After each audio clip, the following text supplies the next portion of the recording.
আপনি দ্রুত weight loss করতে চাইছেন, কিন্তু বুঝতে পারছেন না কোন ধরনের কার্বোহাইড্রেট আপনি আপনার খাওয়া তালিকায় রাখবেন, তাই তো?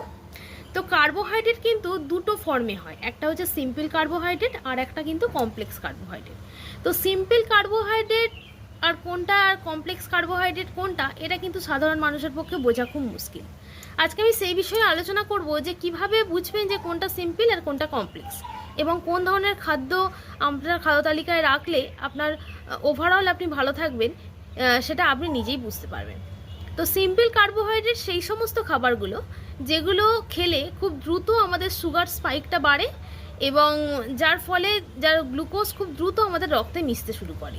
আর কমপ্লেক্স কার্বোহাইড্রেট খেলে খুব দ্রুত আমাদের শরীর রক্তে মেশে না, খুব ধীরে ধীরে সেটা গ্লুকোজ আমাদের রক্তে মেশে এবং যার ফলে ইনসুলিন স্পাইক হওয়ার সম্ভাবনা কিন্তু থাকে না। তাহলে কোন কোন খাদ্যে আছে? হোল গ্রেনস মানে গোটা দানা শস্য যেগুলো থাকে তার মধ্যে কিন্তু প্রচুর পরিমাণে ফাইবার থাকে, এটা কিন্তু কমপ্লেক্স কার্বোহাইড্রেট হতে পারে।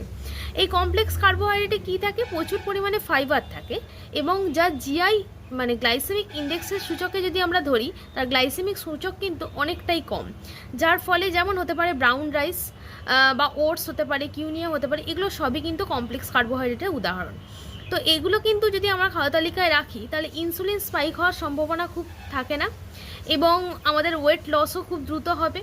আমাদের পেটের মধ্যে একটা স্যাটাইটি দেবে, অনেকক্ষণ পেট ভর্তি রাখার একটা টেন্ডেন্সি থাকবে এবং ফাইবার থাকার জন্য কনস্টিপেশনের সমস্যাকেও হিল করতে সাহায্য করবে এবং আমাদের শরীরের যে ইনফ্লেমেশন, সেই ইনফ্লেমেশনটাকেও দূর করতে সাহায্য করবে এবং আমাদের আরও বিভিন্ন ধরনের যে ডিজিজ মানে ডায়াবেটিসের সমস্যা বা হৃদযন্ত্রের যে সমস্যাগুলো আছে সেই সমস্ত সমস্যাগুলোও কিন্তু মোকাবিলা করতে সাহায্য করবে এবং আমাদের অন্ত্রের মধ্যে গুড ব্যাকটেরিয়ার সংখ্যা কিন্তু বাড়াতে পারবে।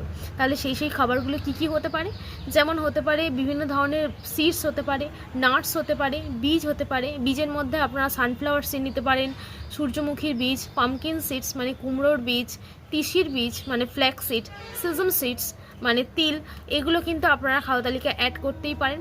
বিভিন্ন ধরনের শাকসবজি অ্যাড করতে পারেন, পালং শাক হতে পারে, তোমার বিভিন্ন ধরনের লাউ, ঝিঙে, কুমড়ো সব কিছুই আপনারা খাওয়া তালিকায় অ্যাড করতে পারেন এবং তার সঙ্গে প্রচুর ফলটাও কিন্তু অ্যাড করবেন। একটা সাধারণ মানুষের মিড মর্নিংয়ে একটা করে ফল খাওয়া কিন্তু অত্যন্ত জরুরি। এই টিপসগুলো ফলো করলে আপনি দেখবেন খুব দ্রুত ওয়েট লস করতে পারছেন এবং কার্বোহাইড্রেট নিয়ে আপনার মনে যে সংশয়টা সেটা আশা করছি অনেকটাই কেটে যাবে।